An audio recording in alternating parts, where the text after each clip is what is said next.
Wow, ako pa mag-a-adjust sa'yo? Hanggat walang pangalan ng post ko, wag angkinin ha. Kung tingin mong ikaw yun, kasalanan mo na yun. Pati ba naman simpleng salita ko, matatamaan ka na? Idedemanda kita ng cyberbullying. Ewan ko kung hindi ka mapahiya. Lalabanan talaga kita, sinasabi ko sa'yo. Ang tapang mo, ha? Porket ba social media lang yon? Ay, akala mo ba tita, ganun lang kadali ang magkaso ng cyberbullying? Hindi mo ako pwedeng indemanda dahil wala ka namang patunay. Nakatag ka ba? Nakamention? Hindi naman, di ba? Alam mo kung sinong pwedeng kasuhan? Yang anak mo. Ang dami kong screenshot ng mga paninira niya sa akin. Nagpo-post pa siya ng picture ko na ine-edit niya, di ba? Baka kapag ako nagkaso sa inyo umiyak kayo dyan. May mga comment ka pa nga doon na sinasabi mong wala akong utang na loob. Sige nga po, pakilista ang mga utang ko. Ako kasi wala akong matandaan Pero kayo po, merong utang na loob sa amin. Hindi lang yan. Literal na utang, meron ka po. Bago mang away sana, bayad-bayad din. Sadya talagang may mga tao na nakikinig sa sabi-sabi ng iba. Ganun ang ugali ni Puring. Hindi muna niya inaalam kung totoo ba ang sinasabi ng nagsusumbong sa kanya o gawa-gawa lang na paninira. Dahil sa ganoong klase ng ugali, sasapitin niya ang sumpa na magpapahirap sa kanya. Ano kaya ang kahahantungan ng kanyang buhay? Makukuha niya kaya ang kapatawaran ng iba o magiging sanhi lang ito ng lalo niyang pagkalugmok? Menche! Lumabas ka nga dyan! Menche! Oh, bakit Ano nangyayari? Bakit napasugod ka rito? Hoy, ikaw, ayusin mo yung pinagsasabi mo tungkol sa akin, ha? Ano yung sinasabi sa akin ni Tia Norma na nakikikabit na lang ako ng kuryente sa inyo, tapos nagpapakabit din ako ng iba? Ha? Wala akong sinasabing ganyan, te. Hindi nga kami nag-uusap ni Tia Norma dahil nga nagtatampo sa akin nung hindi ko pinautang. Simula nun kahit magkasalubong kami, hindi na niya ako kinikibo. Oy! Ayusin mo yung pinapakalat mo tungkol sa akin, ha? Akala mo yata kung sino ka na. Magsasalita ka tungkol sa akin porket ba nakikikabit lang ako ng kuryente sa inyo. Ay sige, hintayin mo ako. Ha? Kapag nagpadala ng pera si Lita, magpapakabit agad kami para tanggalin mo na yan. Hindi na kumibo si Menchi. Hinayaan niya lang ang pinsan na magsalita ng kung ano-ano tungkol sa kanya. Ganun talaga ang ugali ni Puring. Kahit na sinong kapitbahay nilang nakakausap niya ay inaaway niya. Kahit pa man may utang na loob siya sa mga ito. Kahit nga ang kanilang mga kapitbahay ay nakakaaway niya, kaya kapag siya na ang nangangailangan, wala nang ibang handang tumulong sa kanya. Nang kinagabihan na yon, umuwi na ang panganay na anak ni Menchi. Halata ang pagod nito. Bago siya kumain, nagpahinga muna. Saka lang nalaman ni Fatima ang pagsugod ng kanyang tiyahin matapos magsabi ang kanyang kapatid. Wala na sanang balak ang ina na magsabi dahil alam niya ang ugali ng kanyang anak. Pero dahil madaldal ang kapatid ni Fatima, lahat ng nangyayari kapag wala siya ay nakakarating din sa kanya. Ang kapal naman ng mukha nun, ma. Bakit ikaw pa ang aawayin niya? Dapat siya ang inaway mo. Sabihin mo, nakikikabit na nga lang siya ng kuryente, siya pa ang magyayabang. Tingnan mo, mamayang madaling araw tatanggalan ko yan ng kuryente. Wag na. Hayaan mo na yun si Ate Puring. Ay hindi. Hindi pwede yung hayaan na yan. Tanda-tanda na niya nagpapaniwala pa siya sa mga kwento ng kamag-anak niyang tulad niyang tanga rin. Makaakala niya lahat ng tao kasing bait mo. Wala naman tayong mapapala kapag pinatulan natin sila. Sa mabilis siyang maniwala kapag may nagsasabi sa kanya Ilang taon na yan hindi pa magtanda. Para naman siyang bata na kapag nagsumbong na hindi kabate, hindi niya talaga kabate. Buisit Buti sana kung hindi siya nakikikabit sa atin ng kuryente. Saka totoo naman Tingnan mo mamaya kapag tinanggalan ko yan ng kuryente, mawawalan din yung kapitbahay nila. Wala akong pake kung may baby sa bahay nun. Sana dito sila sa bahay magsabi kung kailangan nila. Mamaya maging dahilan pa yan ng pagkasunog. Ay nako, nanggigigil talaga ako. Ang kapal ng pagmumuka. Tinotoo ni Fatima ang sinabi niya. Binunot niya ang saksakan na gamit ni Puring. Ang ginawa niya, sinira niya yon para kung susugod ang tiyahin niya, maipapakita niyang hindi magagamit ang saksakan. Nakita niya rin na walang kuryente ang isa nilang kapitbahay. Doon niya nalaman na 2 bahay pa ang nakikikabit kina Puring. Kundi ba naman makapalang mukha ng matandang to?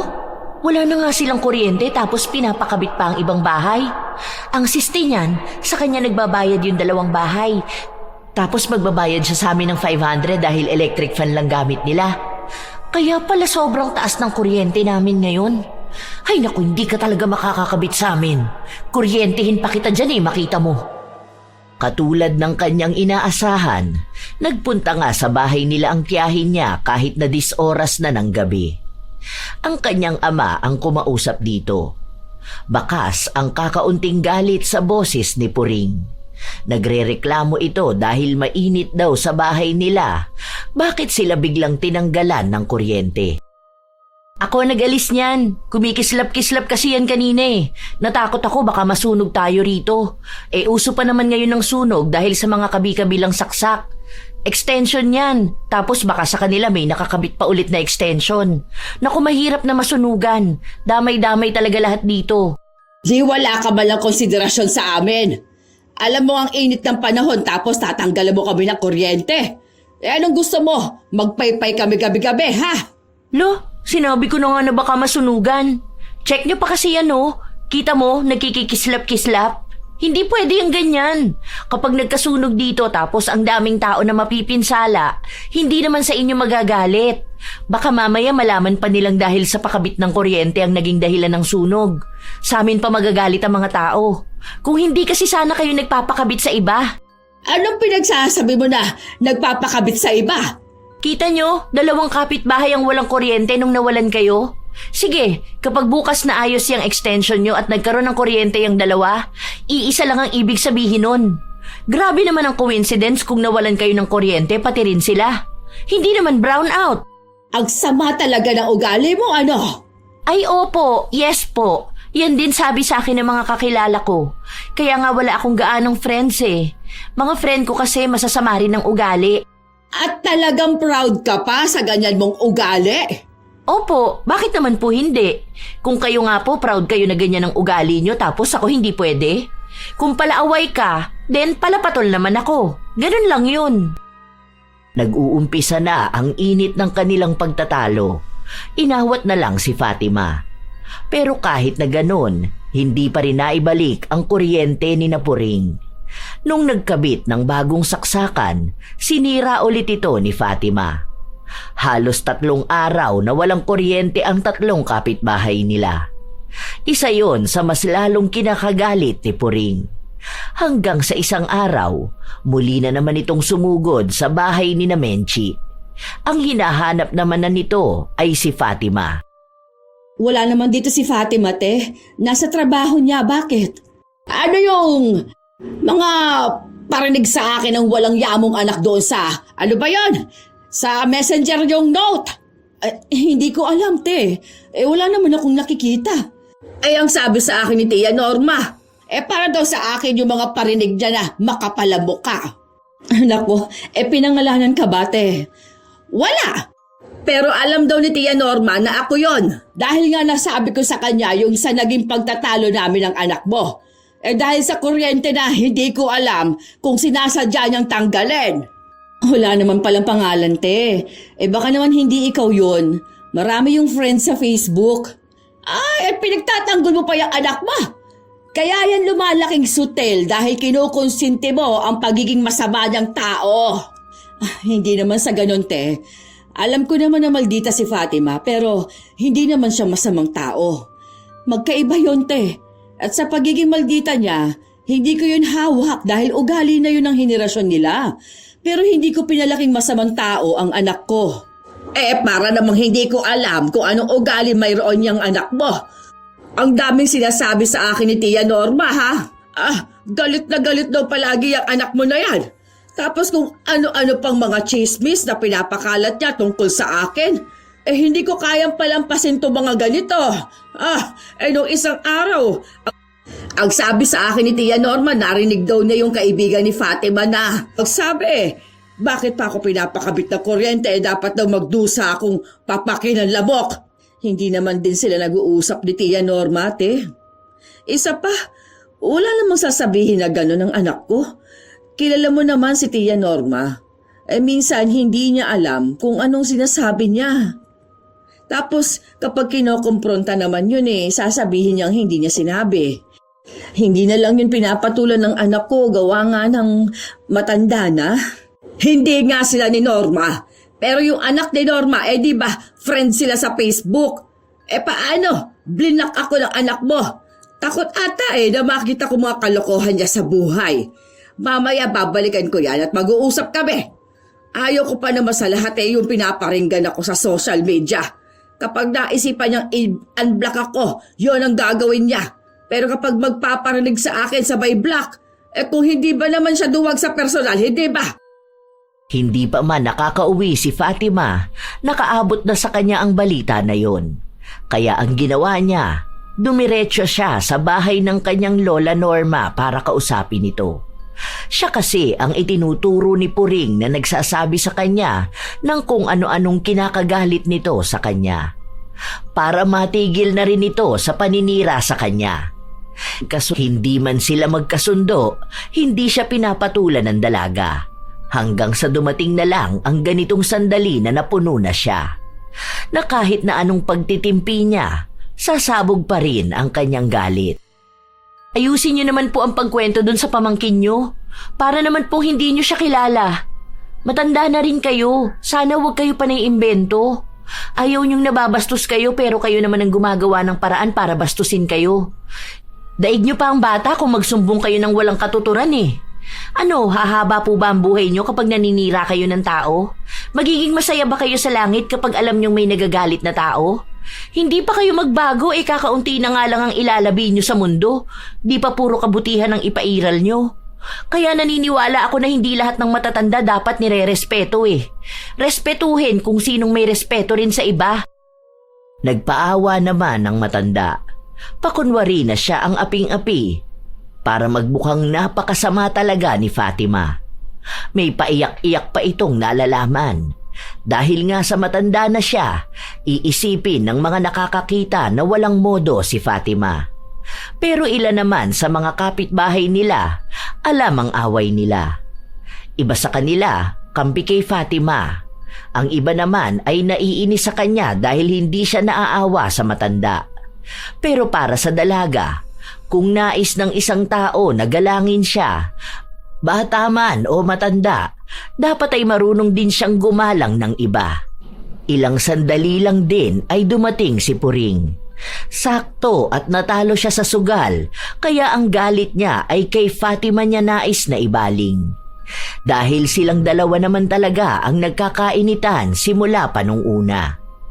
Nagsumbong si Norma na para bang sinaktan siya ni Fatima at yun ang pinaniwalaan ni Puring. Kung hindi ka nga naman bastos, hindi ba? Sumasagot-sagot ka sa mas nakakatanda sa'yo. Kung ano-ano pang lumalabas dyan sa bibig mo. Palibasa hindi ka pinagsasabihan ng mama mo. Hindi ho ako basta sumasagot lang. Pinaglalaban ko lang ang sarili ko. Nasanay siguro kayo sa mama ko na kapag inaaway nyo, siya pa ang magsosorry sa inyo. Hindi ako ang mama ko, ha? Kahit naputulin ko pa koneksyon natin, wala akong pakialam kung ganito lang naman ka-toxic ang angkan nyo.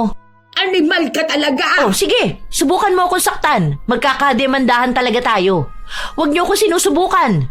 Marami ritong nakakakita, Lahat yan sila gagawin kong witness. Mga kaaway mo pa naman yan sila. Hindi yan kakampi sa'yo. Sige, ano? Walang hiya ka! Hindi ka talaga asenso sa buhay dahil sa ganyang pag-uugali mo. Ang mga ganyang klase ng tao sa'yo, ha? Yan ang dapat na sinusunog sa impyerno. Opo, kasi yung mga katulad nyo hindi na pwede sa impyerno. Mahihiya si Satanas sa inyo. Matatanda na po kayo, sana naman kahit ngayon lang gamitin nyo naman ang utak nyo. Hindi yung kung ano lang ang sinabi sa'yo ng tiyahin mo Paniniwalaan mo siya kahit na wala naman kayong pruweba. Baka akala nyo tapos na ako sa ginawa nyo noon sa amin. Kung makaapi kayo sa amin dati, parang hindi kayo lalapit sa amin ngayon para lang magpakabit ng kuryente at tubig. Kung magyayabang kayo sa amin, siguraduhin yung hindi nyo kailangan ng tulong namin. Hoy! Para sabihin ko sa'yo, sa nanay mo ako lumalapit at hindi sa'yo. Isa pa, alam mo kung bakit mas pinagpapala ang anak ko na nasa ibang bansa na ngayon? Dahil mabait yon at hindi katulad niyang pag-uugali mo. Sa lagay na yan may pinag-aralan ka pa, ha? Para saan pang naging magkakamag-anak at iisang lahi kung hindi naman magtutulungan? Wow! Ang galing naman po pala ng anak nyo. Bakit po kaya hindi niya kayo bigyan ng pera pampakabit ng kuryente? Hindi po ba kayo nahihiya na dumadayo pa kayo sa bahay para lang makikabit? Mayaman naman pala ang anak mo eh. Sobrang bait naman po pala po, di ba? Humingi po kayo ng tulong sa kanya, wag po sa amin na tinatawag niyong mga timawa noon. Ikukumpara mo pa ako sa pinsan ko. May anak ka pala sa abroad eh, bakit hindi ka matulungan? Ayusin niyo yung pag-uugali niyo, ha? Bastos na ako kung bastos. Pero hindi ako papayag na ulitin yung apihin ng pamilya namin. Akala niyo kung sino kayo? Nang aaway naman kayo kapag hindi nabigyan ng 20 pambili ng kape. Talagang inilabas ni Fatima ang mga hinaing niya. Marami pa yon. Hindi na niya kailangang isa-isahin dahil baka kung ano pang masabi niya sa mga kamag-anak niya. Pero kahit na may sagutan silang ganon, hindi pa rin tumitigil si Puring na humingi ng tulong sa ina ni Fatima. Sa kanila pa rin ito nakikikabit ng kuryente. Minsan pa, sa kanila rin nang hihingi ng pagkain para sa mga apo nitong kasama niya sa bahay. Kung mga bata naman ang usapan, nagbibigay naman si Fatima. Pero sadyang mainit talaga ang dugo niya sa kanilang tiyahin. Isang gabi pa, habang kumakain ng dalaga, mag-isa lang siya dahil anong oras na rin siya nakauwi galing sa trabaho. Pumasok sa loob ng kusina ang kanyang ina. Ma, kailan niyo puputulan ng kuryente yung magaling mong pinsan? Tagal na niyang nakakabit sa atin ah. Huwag ka namang ganyan, anak. Hindi ko pa alam kasi ang sabi sa akin ni Ate Puring na hindi na raw nagpapadala yung anak niya. Si ate mo nga, Lita, dahil nagtalo silang dalawa. Naaawa naman ako at andyan sa bahay nila yung mga apo niya. Naniwala ka naman sa paawa niya sa'yo, ma? Andyan yung anak ni Ate Lita tapos hindi siya bibigyan ng pera? Lagi naman ganyan ang sinasabi niya. Imposible naman yun na walang allowance yung bata. Siya papapayag? Kaya nga hindi niya maibigay doon sa tatay eh. Dahil iniisip niya na baka wala siyang makuhang pera. Sus! Kilala ko yan. Pero nangako nga siya na baka sa susunod na buwan magpapakabit na sila ng kuryente. Huwag mo namang tanggalan kapag madaling araw na. May mga bata sa bahay nila. Ang lamok pa naman ngayon. Tapos uso pa ang dengue. Nakiusap naman sa akin kaya okay na yun. May dagdag naman din silang bayad. Yung 2 kapitbahay na pinapakabit niya, baka naman sa kanya na naman nakakabit yun ha? Solo na naman niya bayad ng kuryente nila tapos tayo ang baon dahil biglang taas ng bill natin. Hindi na sa kanya nakikikabit. Alam ko dyan na kay Kulot. Sinabi na rin nila sa akin. Nagsorry sila kasi ang akala nila ibinibigay din sa akin ni Ate Puring yung binabayad nila. Nahihiya raw kasi silang magsabi sa akin na makikikabit sila. Siya kasi Ate Puring daw ang nag-alok sa kanila. Nako ma, siguraduhin lang nila ha. Dahil kapag ako nainis na naman, pare-parehas na naman silang walang kuryente. Para namang hindi nila ako kilala. Kapag talaga ako tinopak, nako sinasabi ko sa kanila. Huwag ka magtatanim ng sama ng loob sa kanila. Saka magkakamag-anak tayo. Sino ba naman ang magtutulungan, hindi ba? Iisang dugo lang ang nananalaytay sa atin. Minsan talagang darating ang hindi pagkakaunawaan pero hindi naman ibig sabihin nun na makakalimutan na rin natin ang pagiging magkakamag-anak. Ay, kamag-anak niyo pala sila, ma? Sa pagkakatanda ko nung walang-wala tayo, ni hindi nga sila tumulong sa atin. Well, okay lang naman yun dahil hindi naman talaga natin dapat iasa sa kanila ang buhay natin. Pero ang dami nilang atraso na hindi ko makakalimutan. Yang tiya Norma nyo, naaalala ko ginawa niyan sa inyo dati. Ang dami niyang inutos sa'yo tapos pinabenta niya sa'yo yung dati nilang bahay. Tapos uutang ka lang ng 5K para pambayad ng kuryente nung naputulan tayo. Nagawa rin nila dahil halos ilang buwan silang nakakabit sa atin. Tapos hindi nagbabayad. Anong ginawa niya sa'yo? Pinagtawanan ka tapos kung ano-anong masasakit na salitang sinabi niya. Sobrang sama ng ugali ng matanda na yun eh. Hindi na nagbago hanggang ngayon. Ayan, nakarma tuloy siya. Ubus na pera niya, wala pa siyang bahay. Tapos ngayon ang sinisiraan niya yung anak niya. Sinasabi niya na malandi raw dahil nakadalawang asawa na. Tapos puro siya paawa ngayon. Panay hingi ng 20 pambili niya ng kape. Kapag di mo naman binigyan, sisiraan ka sa lahat. Ang lupit pa niya mag-imbento ng kwento. Ito namang pinsan mo, paniwalang paniwala sa kanya. Hay nako, nakaka-stress. Kumalma ka, anak. Mukhang naha-high blood ka na dyan. Huwag mo na kayang kainin yung taba ng baboy. Ay hindi ma, adobo to masarap tong taba. Basta huwag ka na kasi maging sobrang bait sa mga yun. Inaabuso ka nila. Ginagamitan ka ng pagiging magkadugo nyo Noon nga hindi nila tayo matulungan. Anak, noon yun. Kung ano ang nangyari noon, hindi na mangyayari ngayon. Hindi na rin ako papayag, ma. Wala naman silang pwedeng isumbat sa atin dahil wala silang naitulong sa atin Hindi rin ako papaapi sa kanila, no? Subukan lang talaga nila. Matapang na ako ngayon dahil mas may ipagmamalaki na ako. Magtunog na ako mayabang, wala akong pakialam. Kahit na anong sabihin ni Fatima sa kanyang ina para layuan ang mga kamag-anak nila, hindi ito nakikinig sa kanya. Isang lapit lang ng mga ito kay Menchi, nagbibigay agad siya kapag meron siya.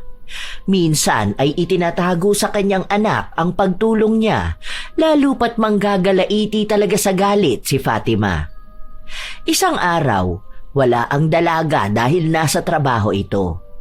Mag-isa lang din si Menchi sa kanilang bahay, kaya nang pumunta si Puring, siya lang ang nakausap nito. Ay sige na, may kalakihan naman tong bahay nyo.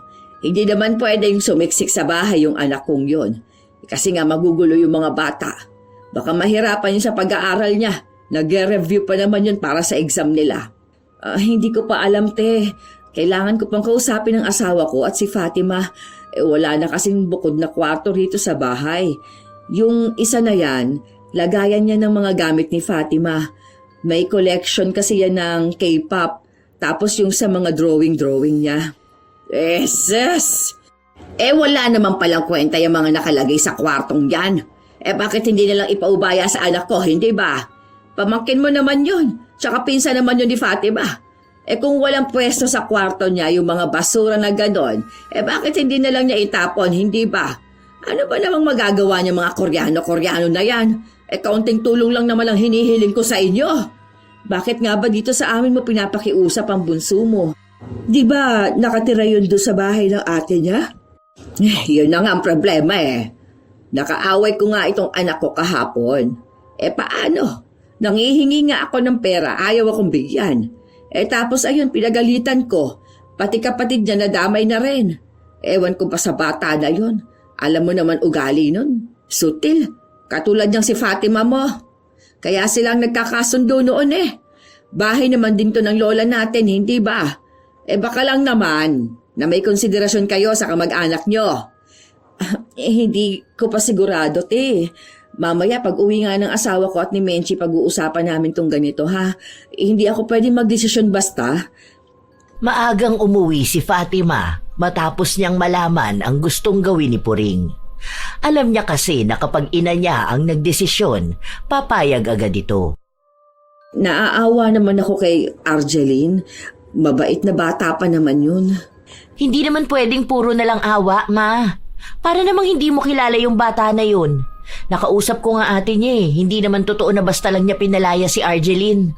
Oo nga raw, nagtalo sila ng nanay niya dahil kabibigay niya lang ng pera nang hihingi na naman. Kaya nga niya pinalayas yung kapatid niya, umuwi raw siya, naabutan niya sa bahay na may kasamang mga lalaki sa bahay nila. Tapos dun pa raw ata nagbibisyo. Minsan daw late na umuwi yun. Kahit anong pagalit niya, hindi nakikinig sa kanya. Kaya ayun, pinauwi niya sa kanila.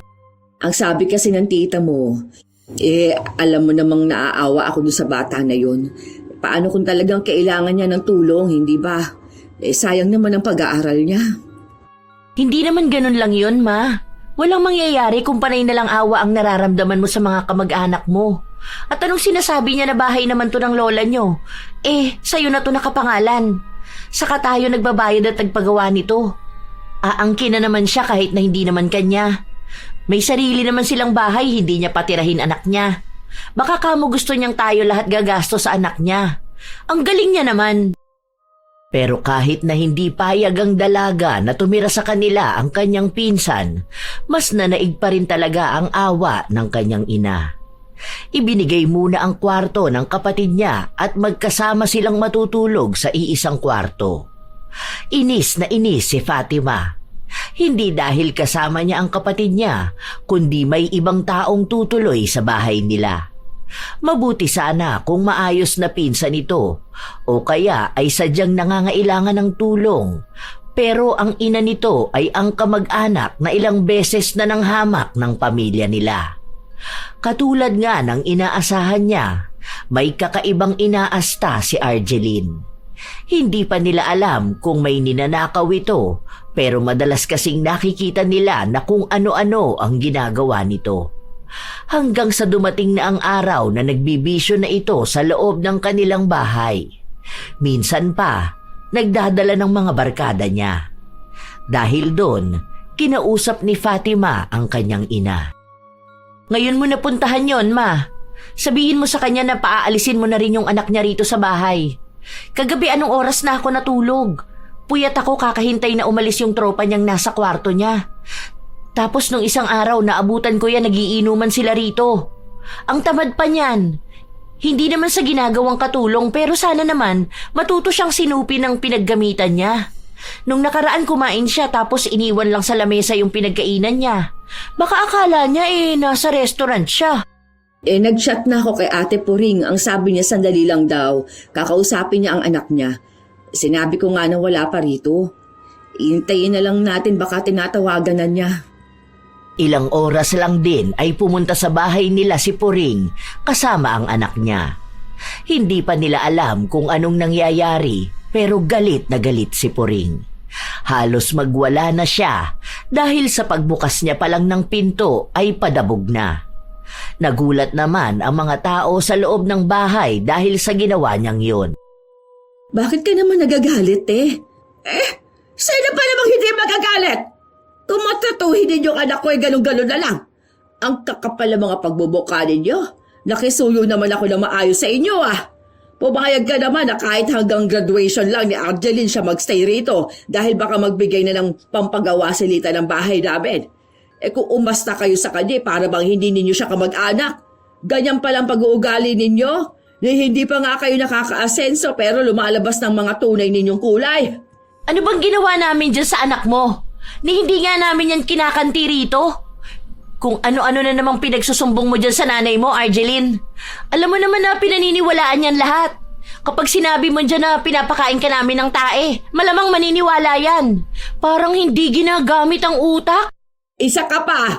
Ginagawa mong katulong tong anak ko. Baka akala mo nakakuha ka ng labandera mo. Ang tamad mo. Tapos iaasa mo sa ibang tao mga dapat mong gawin. Nakikituloy siya sa inyo dahil nag-aaral siya, hindi para pagsilbihan ng walang hiyang tulad mo. Ay, excuse me. Automatic ang washing machine namin para sabihin ko sa inyo. Nakikigamit yung anak mo ng gamit namin sa bahay. Bakit hindi mo sabihin dyan sa nanay mo, ha, Argeline? Ang kapal ng mukha nyo. Nakikisuyo na nga lang kayo makitira dito, hindi pa makisama. Ayoko na ng kung ano-anong diskusyonan. Lumayas ka rito sa bahay. Kinausap kita ng maayos tapos masama ang ikukwento mo dyan sa nanay mo. Kita mo na! Kung makapagpalayas ka sa anak ko, ikala mo bahay mo to. Matanda ka na nga. Dapat lumilipat ka na ng bahay mo. Dapat ka hindi ka na nakikisiksik sa pamilya mo Ikaw ang bumukod ng bahay. Ano? Wala ka bang pambili ng sarili mong bahay, ha? Ang yabang mo? Wala ka naman palang pera. Hindi rin naman sa'yo to, di ba? Baka akala mo bahay nyo to. Bahay to ng lola nyo na nakapangalan na kay mama. Pinaayos ko tong bahay na to gamit ang pera ko. Kaya manahimik ka na. At yung gamit mong kuryente na galing sa amin, ako rin ang nagbabayad nun. Huwag mo nga akong gamitan yung pagiging kamag-anak na yan. Wala akong kamag-anak na gaya nyo. Galit na galit si Fatima. Maging si Puring ay hindi rin nagpapaawat.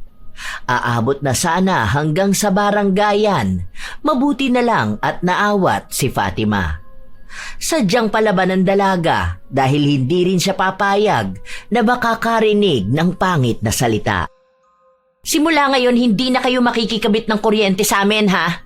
Total, mayabang ka naman. Ipakabit mo yan. Isa pa, bawal yan sa batas. Kahit saan tayo makaabot, hindi mo pwede ipananggan na kaya ka nakikikabit ng kuryente sa amin dahil kamag-anak ka namin. Baka hindi mo alam na may multa yan kapag nahuli. Baka pati kami madamay pa dahil sa'yo. Wala akong pakialam sa'yo! Napakasama na ugali mo! Okay lang. Baka itong kasamaan ng ugali ko ang nakuha ko sa dugo natin. Masama ang ugali mo, masama ang ugali ko. Baka yun ang palatandaan na magkamag-anak tayo.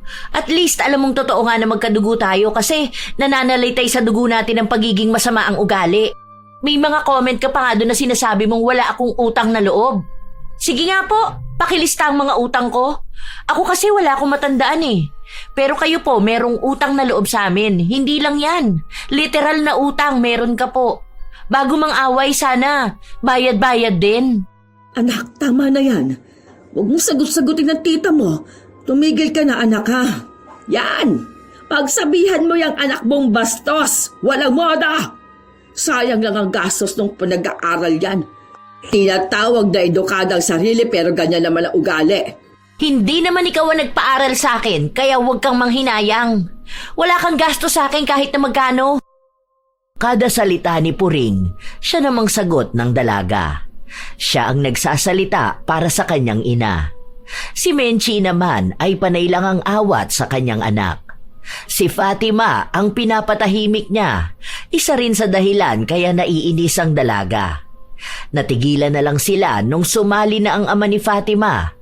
Pinapapasok sa loob ng kanyang kwarto ang dalaga at pinagsabihan si Puring na tumahimik na rin dahil nga nakakahiya sa mga kapitbahay nilang nakakarinig ng pagtatalo nila. Nang gabi rin na yon ay kinuha ni Argeline ang mga gamit niya at naghanap sila ng ibang kamag-anak na pwedeng tuluyan niya. Marami naman silang kamag-anak na nakapalibot sa kanila pero ang iba roon ay nakaaway na ni Puring. Hindi na siya tinutulungan. Sa katunayan ay tanging si Menchi lang ang kamag-anak na kahit awayin niya, nalalapitan niya pa rin. Ilang linggo ang nakalipas, tuluyan na ngang tinanggalan ng kuryente ni na Menchi si Puring dahil muntika na silang mahuli sa iligal na pagpapakabit ng kuryente. Dahil doon, nagdamdam si Puring. Kahit na buwan na ang nakalipas, hindi pa rin sila nagpapansinan. Hanggang sa nakikisali na rin ang mga anak ni Puring. Kung ano-ano na ang pinagsasasabi sa pamilya ni Fatima. Ang dami sa social media. Minsan ay pinapangalanan sila pero hindi yun pinapansin ng dalaga. Sige, tag nyo pa ako. Mukha naman kayo mga tanga. Ano tong sinasabi nyo na may utang na loob ako ng baby pa ako? Para namang inalagaan niyo ko eh, lola ko nga ang nag-alaga sa akin nun. Saka wag mo sabihin na malandi ako. Eh ikaw nga to naging kabit muna bago pinakasalan ng kano. Hay, ang toxic ng social media ko. Pati tuloy ako nagiging toxic na. Ano ba naman to? Makapag-post nga. May mga tao talaga na hindi nanginginig ang panga. Kahit nasagad na ang kakapalan ng mukha. Konting hiya naman dyan. Tingnan natin kung sinong matatamaan sa post ko na to. Walang pangalan pero sigurado ako na may aangkin ito. Wala na bang pinangalanan ng dalaga pero kinaumagahan ay maagang sumugod si Puring sa kanilang bahay. Galit na naman ito. Hindi pa man alam ni Fatima ang dahilan pero mukhang sa post niya ito. Te, wala naman yatang pangalan mo sa post ng anak ko. Alam mo naman mga kabataan ngayon kung ano-anong pinopost. Sa kasilita nga ang nagtag sa kanya, di ba? Bakit naman yung anak ko inaaway mo? Kung ayaw niyang matag siya ni Lita, bakit hindi niya i-delete ang social media niya, ha? Hindi yung nagpaparinig pa siya sa akin. Huwag mo nga ipagtanggol yung anak mo. Eh alam naman nating lahat na masama naman talaga ang ugali niyan. Proud na proud pa nga yan, hindi ba? Siyang makapalabuka. Dahil walang pasok sa trabaho ang dalaga, naiinis din siya dahil maaga siyang nagising. Gusto pa sana niyang magpahinga, pero masakit sa tenga ang boses ni Puring. Wala naman siyang balak lumabas pero naiirita siya sa boses ng kanyang tiyahin. Gusto niya itong patahimikin. Oh, andyan na naman pala yung hinayupak na yan. Ano? Masaya ka ba sa pagpaparinig mo sa akin, ha? Sobrang dami bang likes ng post mo? Baka gusto mong sumikat lalo kahit na alam mong may taong naaapektuhan. Sige ka pa ng parinig sa akin. Hindi kita pinaparinggan. Nag-post lang ako. Normal na post lang yun eh. Sa kung natamaan ka, hindi ko nakasalanan yun. Sabi nga nila, bato-bato sa langit, ang tamaan guilty. Ikaw ata ang unang tinamaan kasi akala mo lahat ng sasabihin ko tungkol sa'yo. Baka akala mo tita sa'yo lang umiikot ang buhay ko. May pagganyan-ganyan ka pa, ha? Burahin mo yan. Sinasabi ko sa'yo, Fatima, magkakaalaman talaga tayo kapag hindi mo binura ang post mo. Wow, ako pa mag-a-adjust sa'yo? Hanggat walang pangalan ng post ko, wag ang kinin ha. Kung tingin mong ikaw yun, kasalanan mo na yun. Pati ba naman simpleng salita ko, matatamaan ka na? Idedemanda kita ng cyberbullying. Ewan ko kung hindi ka mapahiya. Lalabanan talaga kita, sinasabi ko sa'yo. Ang tapang mo, ha? Porket ba't social media lang yon? Ay, akala mo ba tita ganun lang kadali ang magkaso ng cyberbullying? Hindi mo ko pwedeng idemanda dahil wala ka namang patunay. Nakatag ka ba? Nakamention? Hindi naman, di ba? Alam mo kung sinong pwedeng kasuhan? Yang anak mo. Ang dami kong screenshot ng mga paninira niya sa akin. Nagpo-post pa siya ng picture ko na inedit niya, di ba? Baka kapag ako ang nagkaso sa inyo umiyak ka dyan. May mga comment ka pa nga doon na sinasabi mo na wala akong utang na loob. Sige nga po, pakilista ang mga utang ko. Ako kasi wala akong matandaan Pero kayo po, merong utang na loob sa amin. Hindi lang yan, literal na utang meron ka po. Bago mang away, sana, bayad-bayad din. Ako pa ang pagbabayarin mo. Kulang pa nga yan sa danyo sa nagawa mo sa pagkatao ko. Ang dami mong paninira na sinasabi sa akin. Ay wow, parang ako pa po tita ang nakaagrabyado Hindi ba nang hiram ka sa amin noon ng laptop tapos hindi mo na binalik? Kasi nga sinanla mo dahil walang baon yung mga apo mo? Baka akala mo nakakalimutan ko na yon. Hindi lang yun. Naaalala mo nung ninakawan kami ng tablet? Tapos ang ginawa mo, tinulungan mo yung magnanakaw na ibenta yon. Akala mo hindi namin makikita, no? Ikaw ang tinuro nung nakabili. Hindi ka ba makamove on, ha? Ang tagal-tagal na nun pabalik-balik ka sa issue. Ilang taon na yan? Nagpatawad na nga ako, tita. Isa pa, kahit na matagal na yon, kasalanan mo pa rin yon. Ni hindi ka nga humingi ng tawad sa mga ginagawa mo. Buti nga nagpapatawad pa ako. Hindi matatabunan ng ilang taon ng kasalanan mo.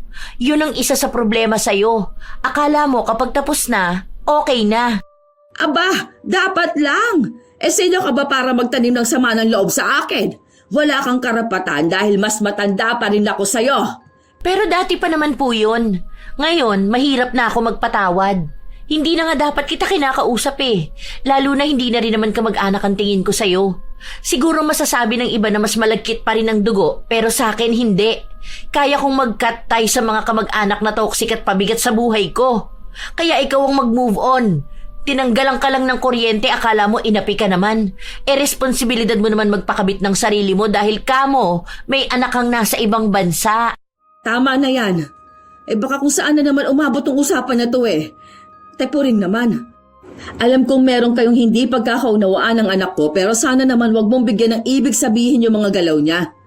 Nung nakaraan nag-post lang siya ng picture ng pagkain tapos sumugod ka rito dahil ang sabi sa'yo ni Tia Norma, iniinggit ka raw ng anak ko.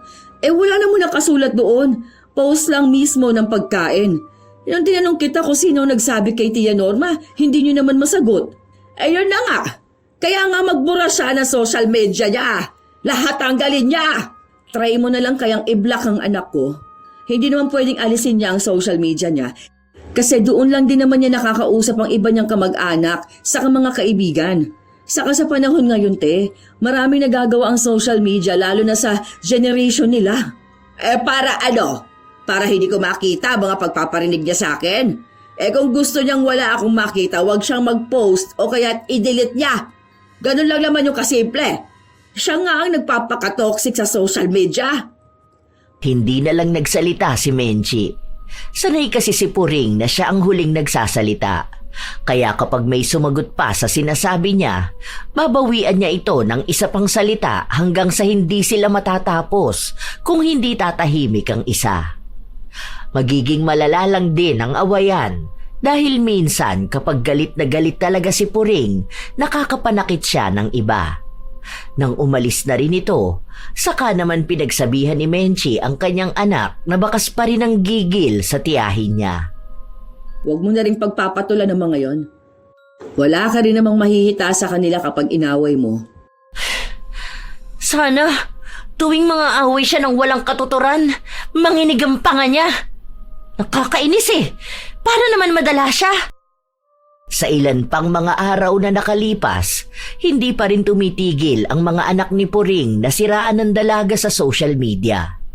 Hindi naman din kasi umaawat si Puring. Sa halip ay panay din ang kanyang comment ng kung ano-anong paninira. May nakita pa nga ang dalaga na comment niyang kung magiging mayaman man si Puring, si Fatima ang una niyang ipapapatay. Sinabi rin niya na mura lang naman daw ang ibabayad niya para patahimikin ang dalaga. Kahit na alam ni Fatima na hindi yayaman si Puring, nakakatakot pa rin ito, lalo na't may pagbabanta sa buhay. Dahil doon, nireport ng dalaga ang comment na yon. Baliw na ata talaga to. Hindi niya alam na maraming tao ang makakakita ng comment na yon. Kahit ilang taon pa yung lumipas, paano kung magkataon na may makahanap nung sinabi niya? Ang lala ng digital footprint niya, may pagbabanta pa sa buhay ko. Kakatakot. Hindi man lang kinikilabutan sa mga pinagsasasabi niya online. Ang dali lang ma-screenshot nun. Kapag nagkaroon ng kaso, iiyak-iyak naman dahil walang pambayad sa abogado. Makikiusap tapos dadaanin na naman sa magkamag-anak, dapat hindi nagkakasiraan. Pero siya naman tong mapanira na tao. Napapailing na lang ang dalaga sa ginagawa ng kanyang tiyahin. Ang buong akala niya ay wala nang dahilan si Puring para sugurin siya at awayin dahil hindi na siya nagpapapatol sa social media. Pero mukhang maraming paraan si Puring para makahanap ng pag-aawayan nilang dalawa. Kinabukasan, pag-uwi ng dalaga, halata ang pagod sa kanyang muka pero naabutan niya ang kanyang tiyahin na nag-aabang sa bahay nila. Mukhang galit na naman ito. Hindi naman alam ni Fatima kung ano na naman ang dahilan. Hindi po ba kayo napapagod sa ginagawa niyo? Tingnan mo nga, hingal na hingal ka na dyan dahil sa galit mo. Ano na naman ang sasabihin mo sa akin? Kasi kung wala naman niyang katuturan, huwag niyo nang sabihin. Wala akong post na kahit ano. Wala akong kamag-anak na kinakausap tungkol sa'yo. Nananahimik na ako. Utang na loob naman. Pagod na ako buong maghapon. Buti pa kayo walang trabaho at ang dami niyong time ang away. Hindi talaga ako titigil na awayin ka. Paano'y walang hiya ka? Restricted ang Facebook ko dahil sa'yo. Buwisit kang babae ka. Binibigyan mo talaga ako palagi ng dahilan para magalit sa'yo. Ha? Pati ba naman yan kasalanan ko? Ano namang kinalaman ko sa account mo? Ni hindi ko nga alam ang password nun. Account mo yun. Kung anong mangyayari doon, kasalanan mo, hindi kasalanan ng ibang tao. Sabi sa akin ni Argeline, baka raw inireport mo ako kaya ganyan. Ikaw talaga may pakana ng mga ganitong nangyayari sa akin eh. Eh yun ang alang ang kasiyahan ko tapos gusto mo pang ipagkait sa akin? Ganyan ka na ba talaga kasakim na tao, ha Fatima? Tita, huwag ka pong umusta na aping-api ka po, ha? Hindi ko alam kung anong ginagawa mo sa account mo.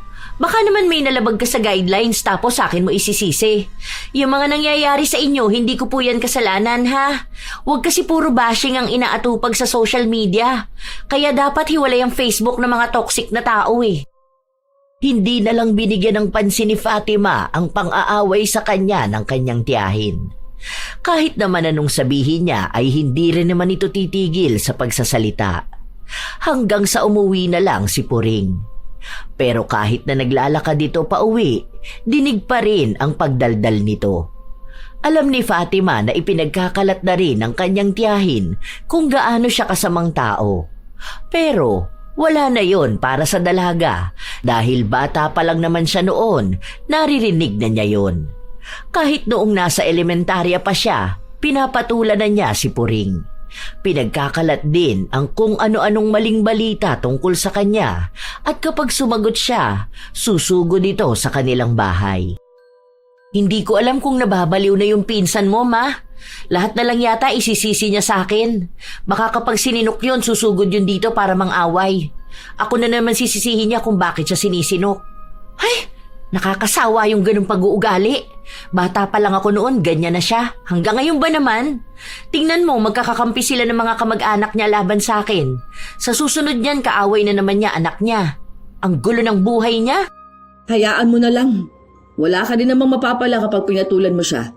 Ikaw lang ang magbibigay ng stress sa sarili mo. Hindi naman yun basta magbabago eh.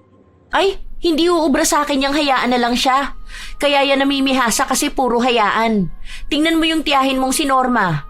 Kakasabi niyong hayaan na lang siya. Ganun na siya katanda pero hindi nagkaroon ng character development. Hindi na uso yung hayaan. Kapag bastos ang ugali, ibalik sa kanya ang kabastusan. Ang hilig niya magpapaniwala sa sabi-sabi, hindi mag-focus sa buhay niya. Kahit na ilang buwan na ang nakalipas, hindi pa rin sila nagkakaayos. Hanggang sa isang araw, nabalitaan na lang ng dalaga na naospital si Puring. Nanghihingi raw ito ng tulong sa kanila dahil walang pambayad sa pribadong ospital na pinuntahan niya. Hindi raw nagpadala ang anak niyang nasa ibang bansa dahil kaaway daw nun ang isa pa niyang anak na kinakampihan ni Puring. Ngayon, sila ng pamilya ang nagkakagulo. Wala namang ibang malalapitan si Puring kundi ang pinsan niyang si Menchi. Si Menchi naman ay nagpaabot ng tulong, kaya nang malaman ito ni Fatima ay naiinis na naman ang dalaga. Hayaan mo na anak. Wala naman siyang ibang malalapitan. Saka alam mo naman ako, basta't may lalapit sa akin hanggat kaya ko namang makatulong, itutulong ako. Ayan na naman tayo sa hayaan na eh. Tingnan nyo, hindi ako magkakamali na sa susunod na linggo, susugod yan dito sa bahay dahil may narinig na naman siyang chismis na ako raw ang nagsabi. Tingnan natin. Kilala ko na yan. Hindi niya kayang mabuhay nang hindi siya nagagalit. Tama nga si Fatima. Dahil maaga pa lang nasa bahay na nila si Puring. Galit na galit ito at kapansin-pansin na nanginginig ang panga nito kapag nagsasalita. Wala na sanang balak ang dalaga na pansinin ito dahil gusto na niyang ilapat ang likod niya sa higaan para kahit na paano ay makapagpahinga. Pero maraming lakas ang kanyang tiyahin para magsimula ng gulo. Hindi ka na talaga naawa sa akin, ano? Inaano na naman ba kita? Ano yung sinasabi ni Tia Norma na ipinagkakalat mo sa lahat na nakakarma na ako? Sinabi niya yun? Sige, ako ang kakausap sa matanda na yon. Buisit na yan. Lahat na lang ako may kasalanan. Hindi ko na nga kayo pinagkakausap eh. Sa bagay, totoo rin naman siguro. Kaya nanginginig yung panga mo dahil wala kang ibang ginawa kundi ang mang-away. Di ba, ma? Sabi ko sa'yo susugod yan dito sa bahay dahil may nabalitaan na naman yan na hindi totoo. Hindi ka ba nananawa, tita? Na nagagalit ka sa mga kwento lang naman sa'yo? Alangan namang ikaw ang paniwalaan ko, di ba? Tingin mo ba, sasabihin nila yan kung hindi totoo? Ano akala mo sa mga taong nakakausap ko, ha? Malamang. Kaya nga nagsasabi sa'yo yung tiyahin mo dahil kapag may binalita siya sa'yo, bibigyan mo siya ng pangkape. Kawawa nga kayong dalawa sa totoo lang eh. Siya kailangan magsinungaling dahil kahit gano'n na siya katanda, walang nangyari sa buhay niya. Tapos ikaw, nagpapapaniwala sa mga walang katuturan na bagay. Kung aawayin mo lang ako, tama na. Dahil wala ko sa mood ngayon. Masakit ang ulo ko. Habang tumatagal, mas lalong lumalala ang panginginig ng panga ni Puring. Dahil sa nangyayari sa kanya ay bibihira lang siyang makapagsalita. Minsan pa nga na may nakaaway siyang kapitbahay nila dahil lang sa narinig niya ang tungkol sa nakikikabit ng tubig. Dahil sa inis ng kasagutan niya, sinabihan siyang parang adik kung magsalita. Parang may nginunguya kahit na wala naman. Dahil sa pagpapatuloy niyang mang-away ng mga tao, wala na ring nagpakabit sa kanya ng tubig. Wala namang tutulong din sa kanya na mag-igib dahil masyado pang bata ang mga apo na kasama niya. Patanda na rin naman ang asawa niya para magbuhat-buhat. Dahil doon, Iisang tao na naman ang naging takbuhan niya. Sige na. Kahit mga isang buwan lang. Alam mo naman na mahirap ang walang tubig sa bahay, di ba? Hindi ako makakakilos na maayos. Kung mag-iigib naman ako, hindi ka ba naaawat? Matanda na ako. Tapos kung magbabayad naman ako, mahal yon. Tapos baka kung saan lang nila kunin ng tubig. Alam mo naman ang mga kabataan ngayon, mga maluloko. Sige na, para namang hindi kita pinsan.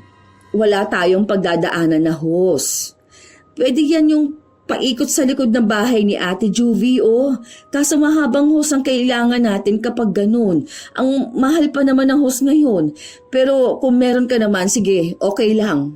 Ako pa bang magpo-provide doon? Hindi ka malang ba maaawa sa akin? Ganito na nga ako, oh. Nangangayayat na nga rin ako dahil hindi ako masyadong makakain. Ang sakit kaya ng pangako. Akala mo ba simple lang to? Pasalamat ka na lang at hindi sa'yo nangyari tong ganito. Bisan nga nagigising ako na madaling araw kasi kumikirot ang pangako. Tapos isa pa sa problema ko yung mga apo ko. Hindi ko gaanong maasikaso. Para ka namang hindi ka mag-anak niyan Gagaya ka rin doon sa mga kamag-anak natin na hindi na nakakakilala at kung umastay akala mo kung sino sila. Alam mo naman na wala akong pinagkakakitaan, te. Wala naman akong trabaho Yung pera ko, bigay lang naman yun ni Fatima. Tapos madalas binibili ko yun ng gamit dito sa bahay. Tapos baon ng mga bata.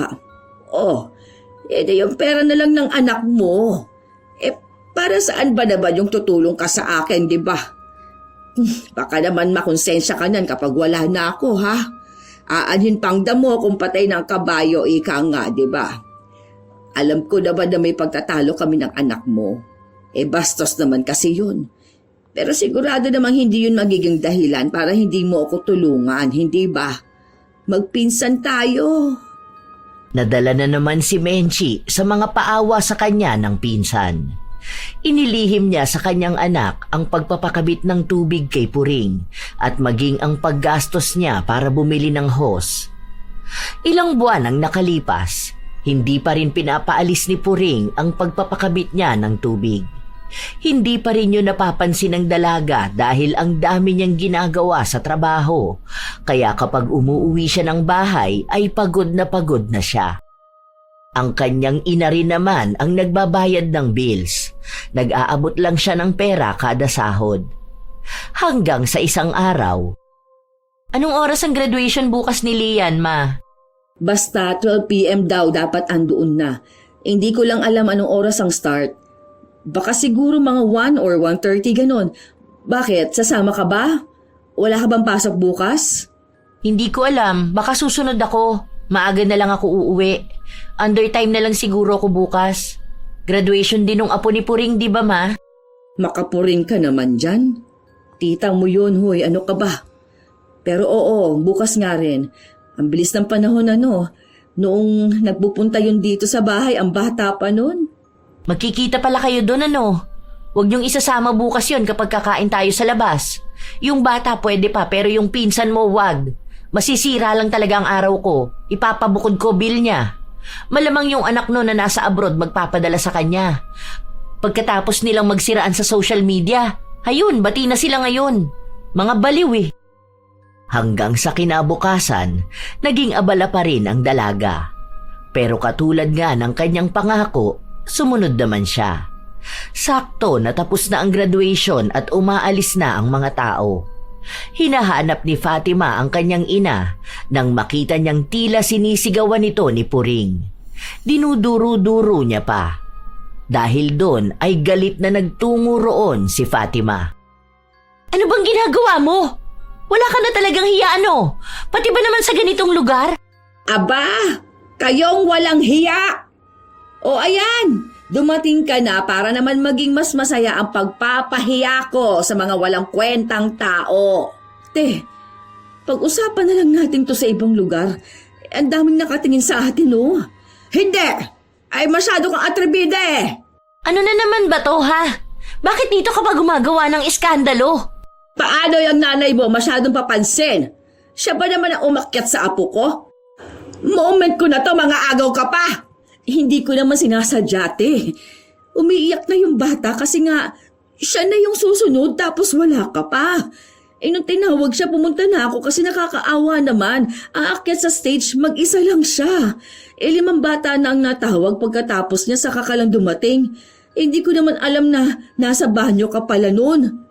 Oh, yun naman pala eh. Kasalanan mo naman pala tapos sa ibang tao mo isisisi. Anong gusto mo? Umiyak yung apo mo dun sa stage?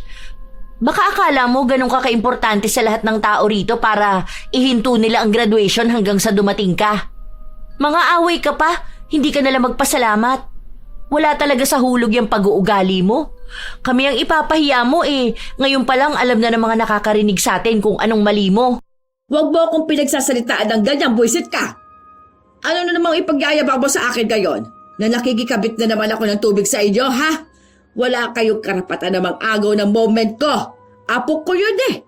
Bakit? Hindi ba nila mahihintay kahit saglit, ha? Nagbanyo lang ako dahil ihina ako eh. Ang sabihin mo, kamo, yang nanay mo, gusto na palaging siya ang bida. Pati ba naman apo ko sasamahan niya sa stage?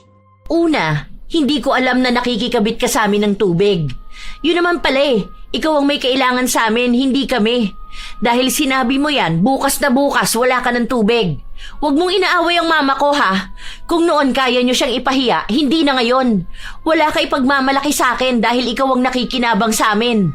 Kung hayop ako, mas hayop ka. Ang kapal talaga ng pagmumukha mo. Ganyan na nga ang nangyayari sa'yo, hindi mo pa rin inaayos ang pag-uugali mo.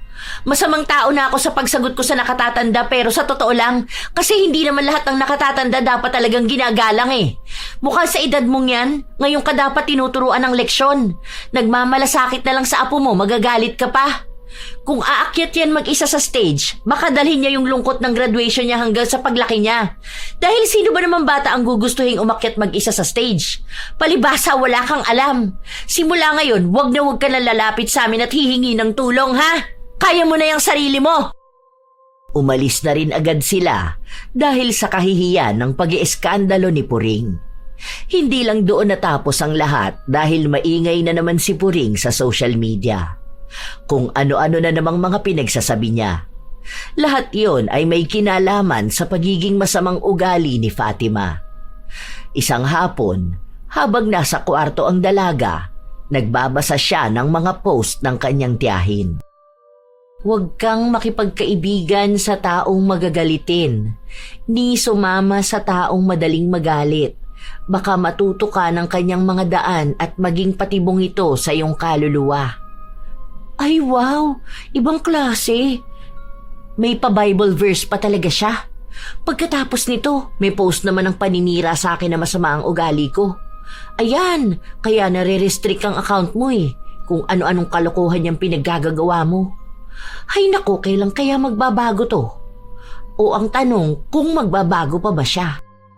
Hinayaan na lang ng dalaga ang kanyang tiyahin na magwala sa social media. Hanggang sa nabalitaan niya na nahack raw ang account nito. At sa inaasahan nga niya, sa kanya na naman isinisi. Pinagbibintangan na siya ang gumawa nun. Natatawa na lang ako kay tita. Ano ba naman yan? Sa akin pa talaga sinisi. Malamang kung ano-anong pinakiklik niya. Account niya yun. Malamang siya lang nakakaalam ng ginagawa niya doon.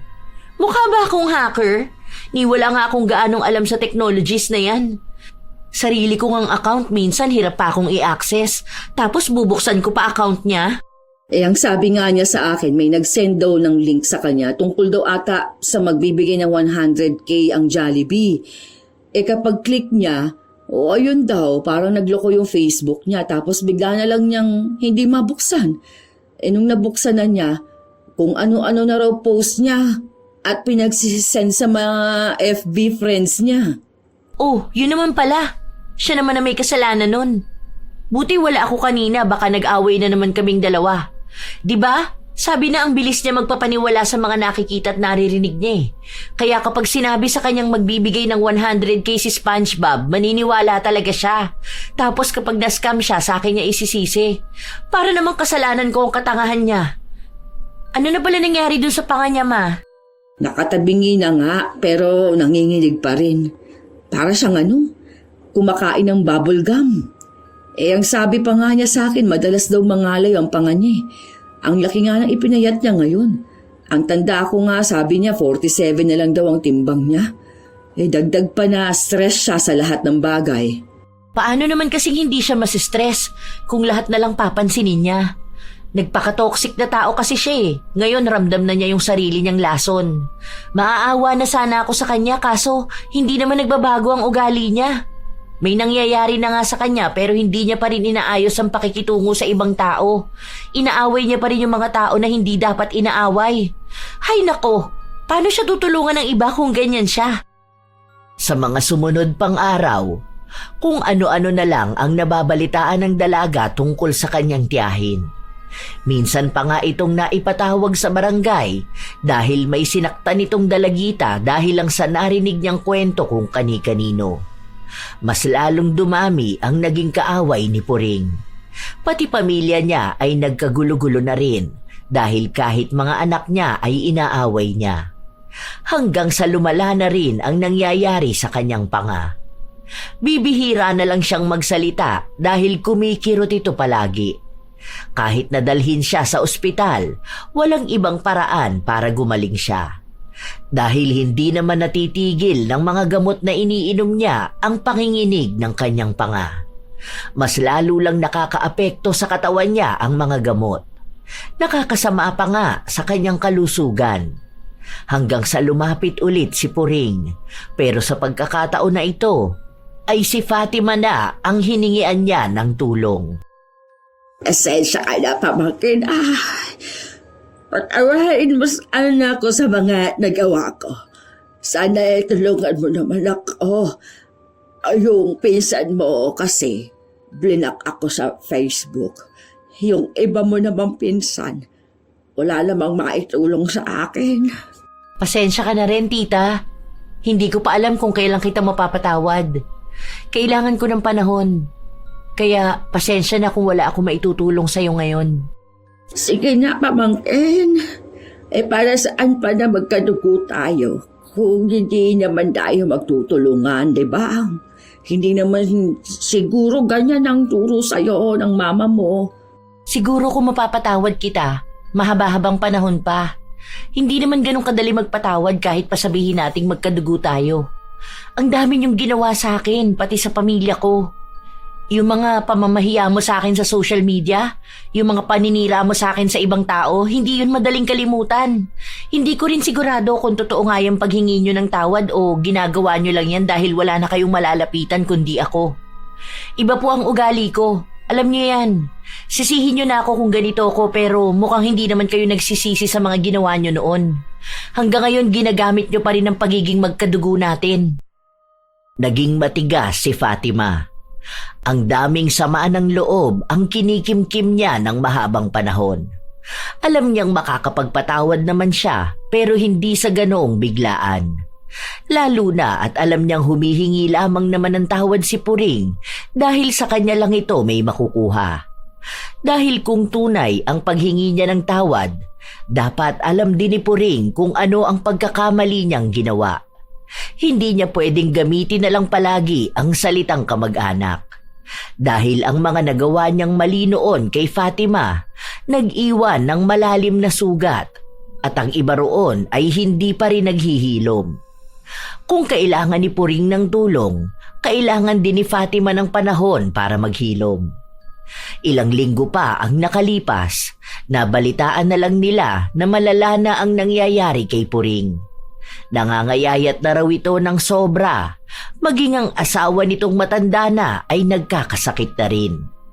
Sunod-sunod na problema ang lumapit sa kanya. Wala rin ni isa sa mga kamag-anak nila ang tumulong. Dahil may isa raw pinsan si Fatima na tumulong dito para magbigay ng pambili ng gamot. Pero noong sandaling huminto dahil may naging problema, kung ano-ano raw masasakit na salita ang sinabi ni Puring, na para bang obligasyon siya ng mga kamag-anak niya. Si Mayan pala yung tinutukoy doon sa mga post ni Tita Puring. Yung masama ang ugali dahil lang sa nakapag-asawa ng afam. Ano naman, buti nga tinulungan pa siya. Yung anak nga niya may asawang kano at nasa ibang bansa, hindi nga siya tinutulungan eh. Alam mo, naaawa ako dun sa tita mo. Paano? Yung anak niyang si Lita, ang sabi ba naman sa kanya kahit daw mamatay siya, hindi uuwi para sa kanya. Grabe yung away nilang dalawa. Nakakatakot yung mga sinasabi ng anak niya sa kanya. Ma, kaya ganun yung mga anak niya sa kanya dahil ganun niya pinalaki. Sila ba naman makita yung nanay nilang palaaway tapos nung mga nagsipaglaki na sila kung ano-ano na rin ang sinasabi ni Tita Puring sa mga anak niya? Nung nakaraan, yung isang anak niya kaaway niya. Nung may nahihita siya, bumait siya doon. Tapos ngayon, ito namang isa. Kung yung mga anak niya nga ganun na siya, paano pa sa ibang tao? Kaya nung humihingi yan ng tawad sa akin at nanghihingi ng tulong, naku, pinabayaan ko na lang muna. Alam ko kasi na hindi naman siya totoong nagsisisi. Kung makikita ko talaga na totoo na siya sa sarili niya, baka doon pa ako maawa. Baka kapag tinulungan ko siya, maging obligasyon ko pa siya. Sasabihin niya na naman na magkakadugo naman dapat nagtutulungan. Matuto siyang makita ang mali niya at magpasalamat kung may tao man natutulong sa kanya. Sana nga matuto na siya sa mga nangyayari sa kanya at magbago na siya. Halos ilang buwan na rin ang nakakaraan. Walang gaanong balita si Fatima sa kanyang tiyahin kahit na malapit lang naman ang bahay nito sa kanila. Hanggang sa isang araw, naabutan niya itong nasa bahay nila. Ang akala niya, hihingi na naman ito ng tulong. Ang naaalala niya noon, kapag nasa bahay nila si Puring, kung hindi ito mang-aaway, ay manghihingi ng tulong sa kanyang ina. Pamangkin, pwede ba kita makausap ngayon? Tungkol saan? Huwag ka mag-alala. Hindi naman ako hihingi ng tulong sa'yo. Hindi naman ako mamimilit. Gusto ko lang humingi ng tawad sa'yo. Oo, totoo na to. Hindi ko kasi alam kung hanggang kailan na lang ang buhay ko. Gusto ko na bago man lang ako mawala nakahingi ako ng tawad sa mga taong nakaaway ko. Hindi ko man maisa-isa lahat. Alam ko na kung ano yung tinutukoy mo noon. Alam ko na kung ano ang mali ko. Hindi ko naman hihilingin ngayon na mapatawad mo ako. Lalo na kung hindi mo pa naman kaya. Pero sana ay dumating ang araw na mapatawad mo rin ako sa mga nagawa ko sa iyo at sa pamilya mo. Salamat din dun sa mga naitulong mo sa akin noon. Tama ka na hindi lahat ng bagay ay madadaan ko sa pakikipag-away. Dahil sa ginagawa ko, nawalan ako ng taong handang tumulong kapag kailangan ko na. At hindi ko habang buhay na magagamit ang salitang magkadugo kung hindi rin naman ako naging mabuting kamag-anak noon. Hindi nagbigay ng tugon si Fatima dahil hindi niya alam kung anong sasabihin niya. Hanggang sa paglipas pa ng ilang mga araw, nalaman ng dalaga na inisa-isa ni Puring na hingan ng tawad ang mga taong nagawa niya ng mali. Bukal na sa kanyang kalooban ng paghingi niya ng tawad. Walang pangungonsensya. Hindi rin siya namimilit na tulungan siya. May iba na nagpatawad sa kanya, meron namang mga taong hindi pa handa. Naging malaki rin ang pagbabago ng ugali ni Puring. Minsan kasi, may mga tao pa ring nagbabalita sa kanya ng kung ano-ano katulad na lang ni Norma. Tila ba sinusubok ang kanyang pagbabago, pero mas lalo niyang pinatunayan na hindi na siya babalik sa dati niyang pag-uugali. Dahil doon, tumulong na rin sa kanya si Fatima. Sa paglipas ng mga buwan ng pagbabago ni Puring, tila ba may nagbabago na rin sa kanyang kalagayan. Lumulusog na ulit siya, pero hindi pa rin natatanggal ang panginginig ng kanyang panga. Mahina lang naman ito kumpara noon na sumasakit at nangangalay. Tila ba nasanay na rin siya. Sa mga sumunod pang buwan, nagkaroon ng pagkakakitaan si Puring dahil na rin sa tulong ng kanyang mga anak. Nakasundo na niya ang mga ito at hindi na siya tulad noon na pinag-aaway ang mga ito para lang magkaroon siya ng pera. Dahil kumikita na siya, hindi na siya umaasa sa ibang tao. Isang gabi, nagpunta si Fatima sa pwesto niya kung saan siya nagbebenta ng barbecue. Pwede bang utang tong isaw, tita? Pwede naman, kunin mo na yan ng walang bayad. Tapos, kapag nag-away tayo, isusumbat ko na lang sa'yo, ha? Grabe, tita. Kung isusumbat mo naman pala sa akin, dadamihan ko na kukunin ko. Sige, para maraming sumbat. Pero ang galing nito, tita. Ang lakas ng benta nyo rito. Mukhang patok sa mga tao, ah. Yung mga kaaway mo nun, suki mo na ngayon. Ay, oo nga. Lahat yan nag-aabang. Kahapon ngay wala akong tinda, ang daming nagtatanong. Tapos nagsasabing maghihintay sila bukas kapag meron na ulit. Pero 'di ba? At least may mga kaibigan ka na rin. Hindi ka na nangaaway. Nag-iihaw ka na lang.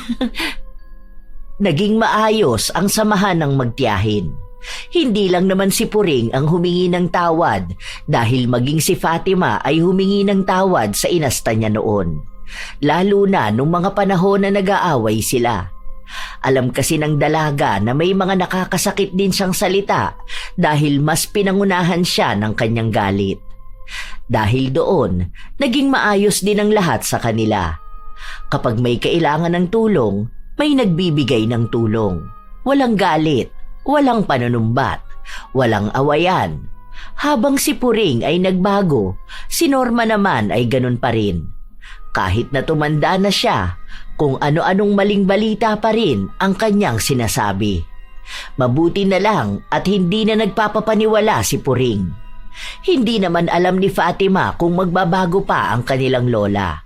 Pero alam niyang baka dumating na rin ang leksyon nito na magiging dahilan para mapagtanto niyang mali ang manira ng ibang tao. Sadya talagang may mga taong madaling maniwala sa sabi-sabi ng iba. Kahit walang sapat na ebidensya o malinaw na dahilan, basta may narinig silang kwento, agad nilang pinaniniwalaan. Minsan pa nga'y dinadagdagan para mas lalong lumaki ang gulo. Sa halip na alamin muna ang totoo, inuuna nila ang paghusga, ang magalit at ang pagpapakalat ng maling akala. Ang ganitong ugali ay madalas nakikita sa mga taong palaaway o mapag-init ng ulo. Walang pag-unawa, hindi handang pakinggan ang dalawang panig dahil mas pinaniniwalaan ang unang tao na magsasabi sa kanila at aawayin bigla ang nasa kwento. Handa silang makipag-away sa kahit na sino, maging sa mga taong hinihingian naman nila ng tulong. Tandaan na ang pagiging palaaway ay hindi senyales ng pagiging malakas. Ito ay senyales ng kakulangan ng karunungan at tiwala sa sarili at sa ibang tao. Kung ganitong ugali ang nananaig sa isang tao, darating ang panahon na mapapagod din siya. Mapapagod siyang laging may kagalit. Mapapagod siyang palaging nasa gitna ng gulo. Mapapagod siyang palaging nagdududa sa lahat.